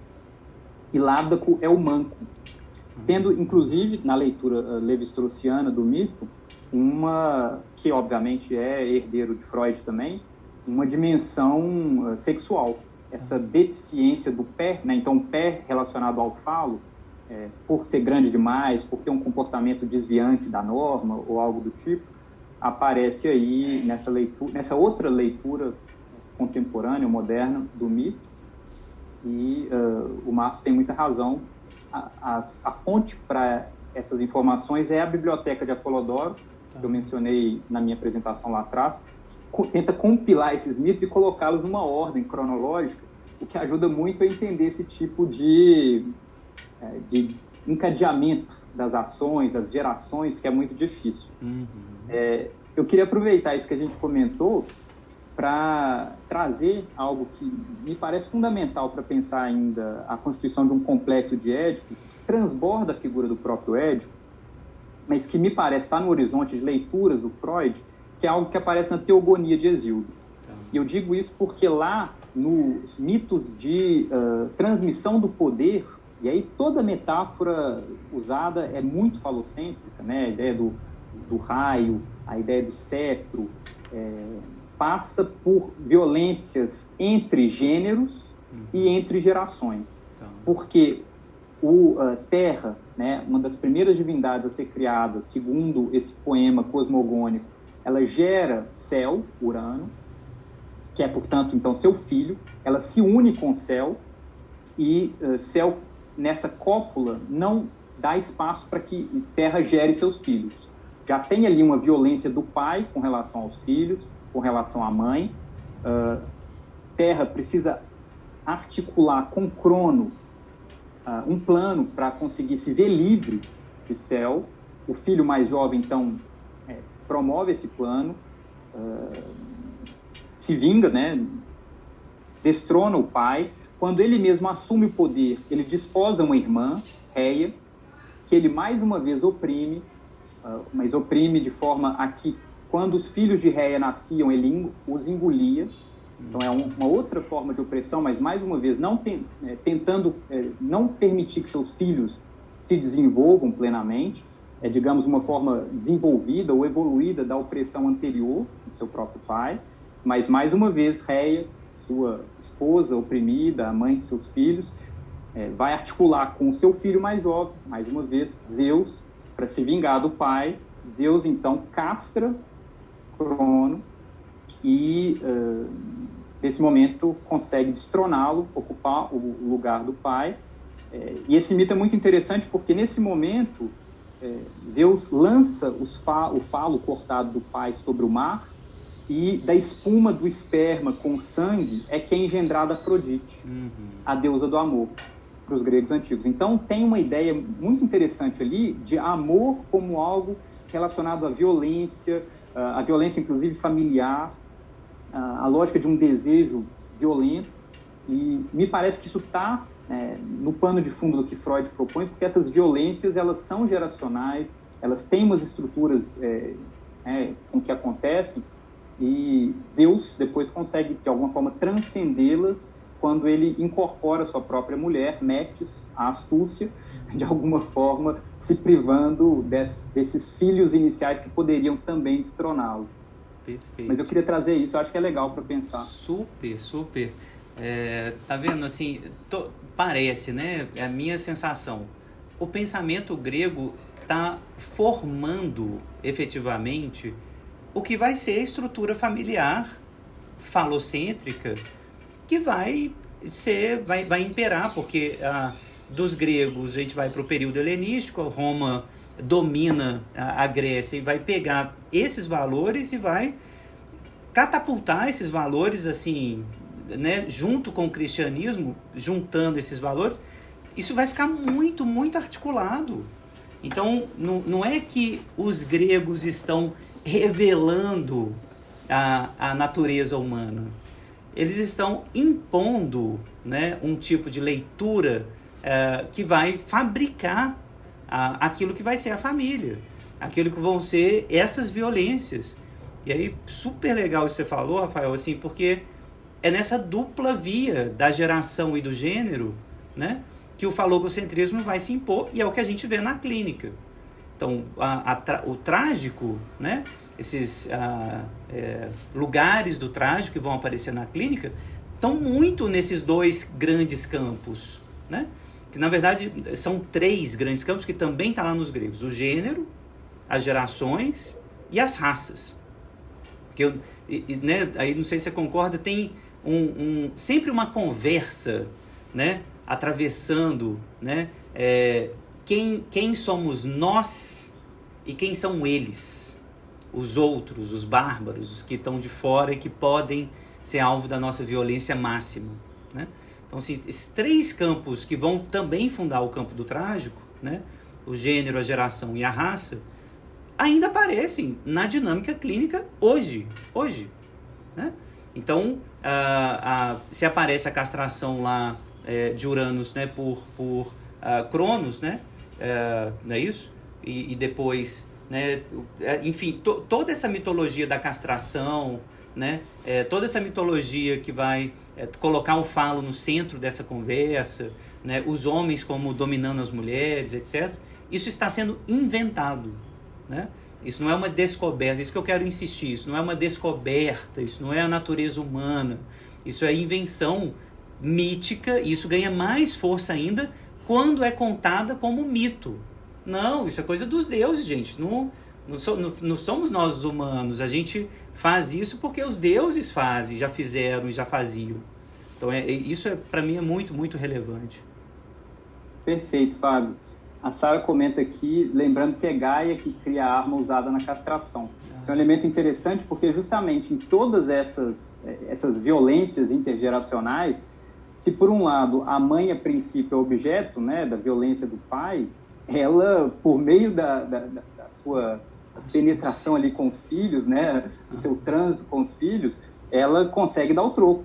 Ela é quem articula a queda do pai, e isso é muito interessante se pensar, inclusive em termos, imagino, freudianos. Super. E acho fundamental isso que você traz como o terceiro elemento, raça, que há muitos debates sobre se a categoria raça tem efetividade ou produtividade para pensar os gregos antigos. Obviamente, não é da ordem do racismo moderno, como ele se desenvolveu, sobretudo a partir da escravidão que os europeus promovem, né, a partir do século XVI ali em diante. Mas há essa diferenciação que você propõe, a meu ver, com muita razão, entre um nós, que nos entendemos enquanto pertencentes a um mesmo grupo, e um eles, que são os outros, que são passíveis de escravização, são passíveis das formas mais horrendas de violência, tortura, etc., e que estão, sim, previstos, né, dentro do código de comportamento dos gregos antigos, uma chave em que fazer parte desse outro pensando aí na constituição de uma família ou de um grupo que mistura membros pertencentes a diferentes grupos, traz problemas muito graves. Isso. Muito graves. De hierarquização, de abertura a essas formas de violência. Isso ajuda, tem toda a razão. Total. Isso ajuda a gente a pensar as estruturas do racismo hoje, sabe? A lógica do racismo hoje. Acho que a lógica do nós e eles, o bárbaro que pode ser eliminado, o outro que pode ser escravizado, o outro que não é exatamente humano, né? Tudo isso tá sendo gestado, né, enquanto uma política discursiva nos gregos, né? O Márcio até está citando aí uma questão judaica, né? Que os hebreus também tinham esse padrão do filho mais novo ser o sucessor do patriarca. Foi assim com Jacó, mais novo que seu irmão Esaú. Assim o foi com José, assim como o foi com Davi, que viria a ser o rei, né? O rei de Israel. Você vê que a interseção entre esses pensamentos falogocêntricos, né? Vão impondo essa imagem. E aí, só para terminar, o comentário aí da Nadir, né, que ela não está falando da linguagem consciente, mas das linguagens inconscientes, mas é exatamente esse retorno aos gregos que vai permitir para a gente, Nadir, isso que o Laplanche tem insistido. São termos que não podem estar no mesmo plano, linguagem e inconsciente. É esse o ponto desse retorno ao grego que eu estou propondo. Do lado do inconsciente é o avesso da linguagem, é o patos, é a não linguagem. E esse foi o desvio que eu acho que o Freud cometeu, né, nessa derivação, de situar no inconsciente muita linguagem, de situar essas histórias míticas no inconsciente. O Édipo não é o núcleo do inconsciente. O Édipo é a estrutura narrativa que recalca desejos inomináveis, não linguísticos, que permanecem no inconsciente. Essa linguagem, essa é a interpretação do Laplanche. Então, linguagem e inconsciente não se articulam. Sujeito não se articula com inconsciente nesse sentido. Não tem um sujeito do inconsciente. Tem um sujeito atravessado pelo inconsciente, um sujeito colonizado, dominado tragicamente pelo inconsciente. É outra relação, não é um sujeito do inconsciente. Nem no sentido partitivo, nem no sentido acusativo. De jeito nenhum. Tá? Então é nessa direção que eu queria fazer essa crítica. O patos é muito maior, tá? Os afetos são muito maiores, o inconsciente é muito maior e não é linguístico. Ele não é linguístico. Ele é o avesso da linguagem. O mito vem organizar isso, recalcar, negar essas coisas. Quando a gente retorna ao mítico, a gente encontra essas fissuras. A gente encontra esses elementozinhos que aí vão permitir que a gente retome essas histórias para ver. Ah, tá vendo o Laio? Tá vendo a mãe sendo violenta, ajudando? Ela não era totalmente passiva? Vamos retomar isso aqui para ver esses aspectos um pouquinho diferentes? É essa a ideia que eu queria retomar. Tá? Finalizamos. Fábio, sensacional. Assim, eu gostei muito da nossa conversa porque, embora a gente parta de campos de conhecimento distintos, com suas especificidades, eu acho que as nossas interpretações, elas se cruzam numa série de pontos com os quais eu concordo assim, inteiramente, porque algo que sempre me pareceu muito estranho na leitura freudiana e de uma certa psicanálise foi a pretensão desse transculturalismo, desse transhistoricismo, de propor uma estrutura narrativa básica que desse conta de explicar o aparato psíquico de qualquer pessoa em qualquer contexto. E assim, eu não sou um estudioso do assunto, mas me parecia muito redutor. E aí te ouvir e ver como o aporte dessas críticas da geração de 68 em diante, né, mostrando como a ideia de pegar uma leitura de um contexto, de uma cultura muito específica e tentar universalizar isso, de uma ordem de violência profunda, embora possa nos ajudar a nos compreender no que são especificidades da nossa história, da nossa cultura, é fundamental, porque aí a gente mantém a especificidade dos gregos antigos no seu contexto, a gente mantém a nossa especificidade, a gente mantém a especificidade de outras culturas, né, outras pessoas, ainda que vendo os cruzamentos e propondo uma análise desses cruzamentos. Então, valeu demais pela conversa, foi muito produtivo. Eu que agradeço. Aprendi muito hoje. Eu também. Espero que todo mundo que tenha ficado aqui com a gente também, obviamente, né, o podcast e os vídeos, né, no meu canal, no canal do Rafa, vão ficar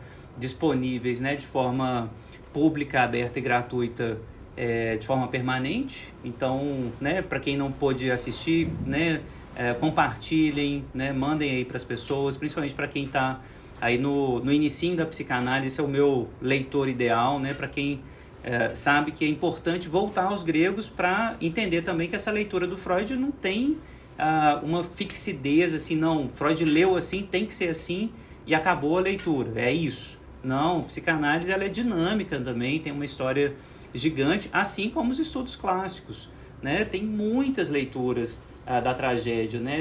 Essa brincadeira que a gente fez com Platão aqui, né? Tipo, você tem uma leitura platônica, cristã, uma leitura cristã do Platão, mas você vai ter também uma outra leitura super dinâmica do Platão, enfim. Então, voltar aos textos, sem esse anacronismo, sem esse receio, né, dessa dinâmica interpretativa, é o que a gente pretende fazer nos próximos 3 encontros, né? Então, já convidando vocês, a gente vai falar sobre a Medusa, a gente vai falar sobre Narciso, né? E, no final, sobre essa relação mais complexa entre Logos e o Pathos, tá? Então, ficamos por aqui hoje. Muito obrigado pela presença de todo mundo. Rafael, obrigado pela parceria, bate-bola. Valeu demais. Até o próximo encontro. Até o próximo encontro. Obrigado aí, a presença de todo mundo foi ótimo. Valeu demais. Até mais.